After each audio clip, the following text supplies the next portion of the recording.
Pune chapter conducts this annual conference, and the primary objective is to gather all the members from the ISACA family and held the knowledge sharing session.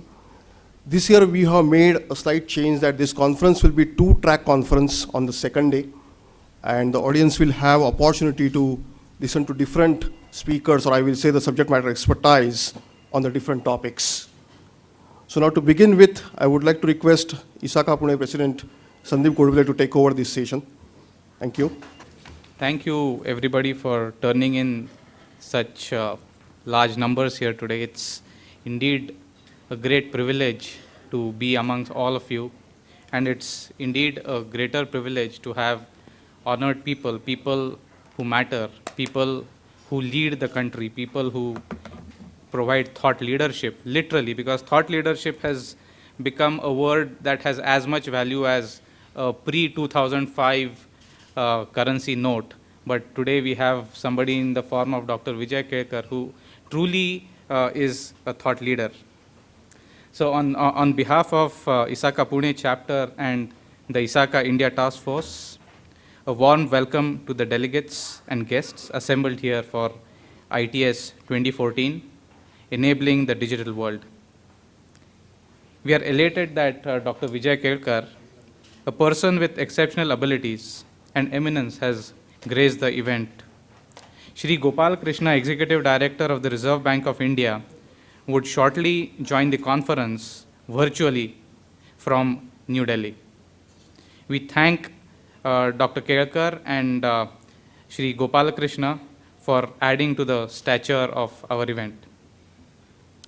Institutions and organizations like us are not built in a day.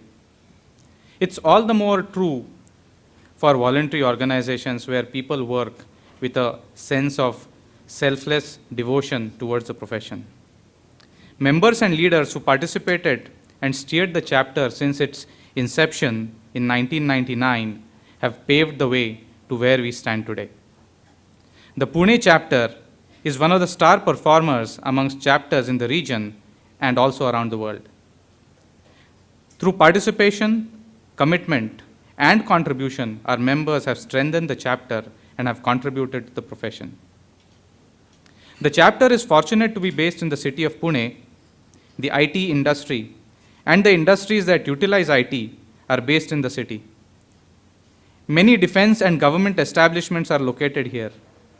Pune is also home to a large number of professional colleges and institutions. This ecosystem provides a fertile environment to collaborate and reach out to the society. The chapter endeavors to reach out to diverse stakeholders and to young minds on the subject of IT assurance, IT security, and IT governance. The first ITS conference was organized in 2011, and this is the fourth conference in the series. Security, IT assurance, and IT governance are areas that draw knowledge from technology, management, audit, and a multitude of other disciplines. Cross-pollination is therefore what we need, and ITS provides a platform for sharing knowledge and collaborating thoughts on areas related to technology, its management, technology controls, and the regulations of the day. Time, tide, and now technology wait for none. The so-called disruptive technologies including SMAC, social, mobile, analytics, and the cloud are changing the landscape.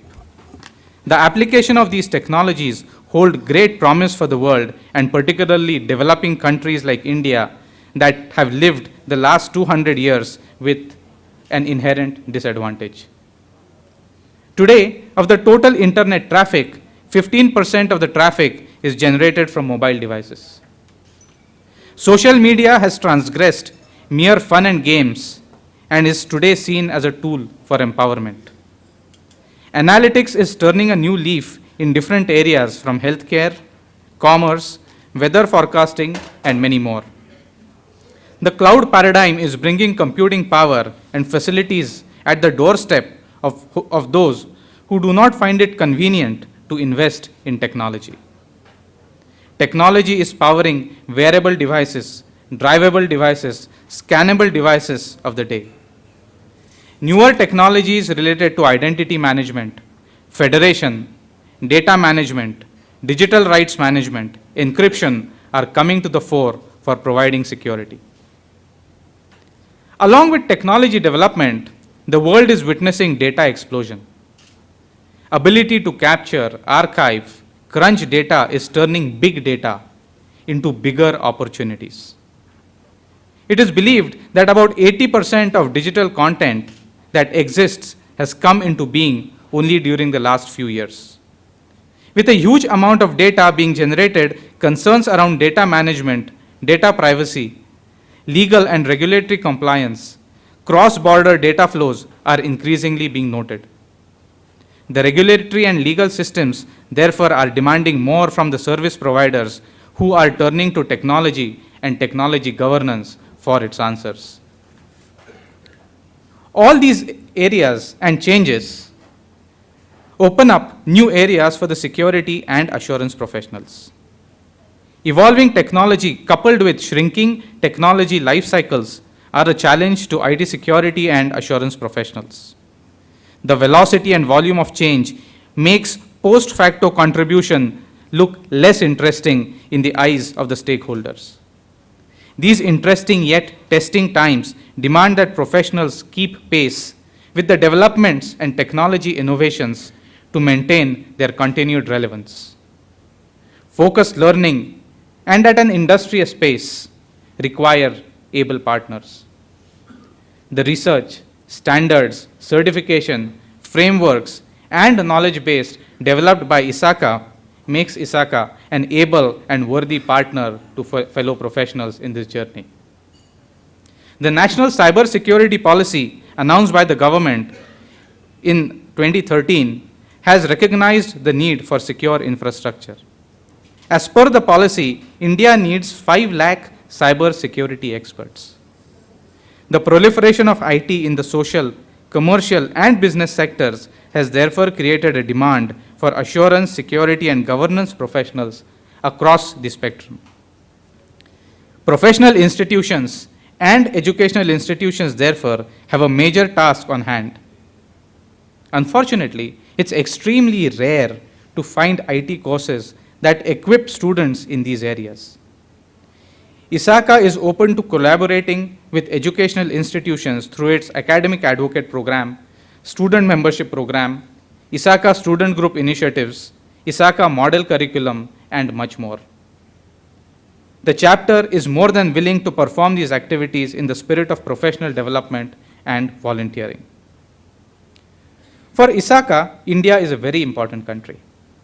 ISACA has come up with India-specific content, including the publication on protecting sensitive personal information in line with the Information Technology Act, India-specific webinars, India-specific virtual conference. The ISACA India Task Force has also worked on the RBI guidelines and has mapped them to COBIT 5.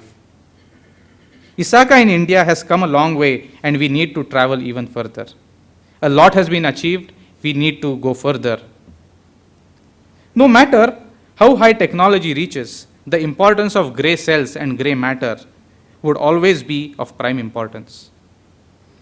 Pablo Picasso, an unlikely guru for IT professionals, made a very profound statement when he reportedly said, "Computers are useless. They can only answer questions.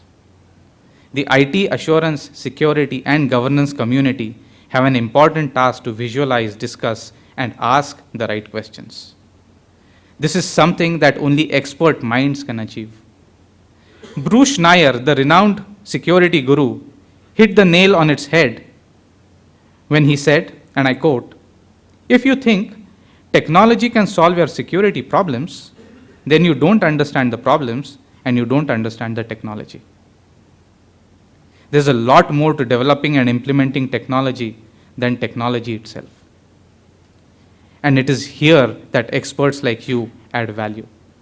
The chapter is indeed fortunate to be in your midst today.